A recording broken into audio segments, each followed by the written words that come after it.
May kukwento ako sa inyo tungkol kay King Arthur. Gusto niyo marinig yung kwento ko tungkol kay King Arthur? Okay, ito yung kwento kay King Arthur. Okay. Siguro kukuha lang tayo na muna ng baraha. Okay. Actually, ito si King Arthur, may kasamang dalawang bodyguard. Okay. So, two reds at si King Arthur. Okay. Pakita ko sa inyo. One more time, si King Arthur with yung two bodyguard niya. Actually, si King Arthur is isa ring magician.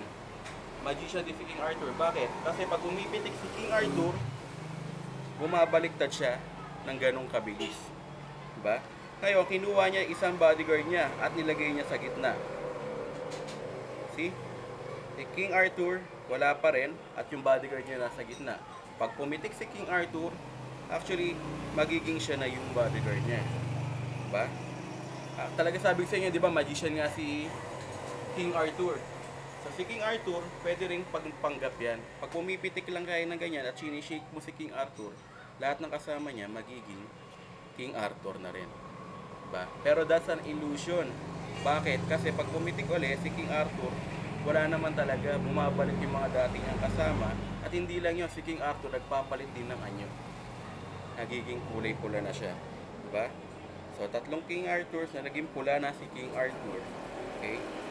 Ito pa maganda. Dahil nga naging pali siya ng anyo, pwede niyang idamay yung mga kasama niya. Pag i-stop niya lang ulit, mga kasama niya, nagiging kulay, pula na rin. Diba? Pero that's an illusion nga ako. Sabi ko nga po sa inyo, diba? Bakit? Pag i-snap mo, bumabalik sa dating anyo si King Arthur. So ngayon, tanggalin na natin muna si King Arthur. Balik natin sa palasyo. So, ang naiwan na lang dito ay yung kanyang dalawang bodyguard. The two bodyguards ni King Arthur. Okay? Pero pag pumitik uli, galing doon sa palasyo, si King Arthur, bumabalik kasama yung dalawang bodyguard niya. At nandito pa sila.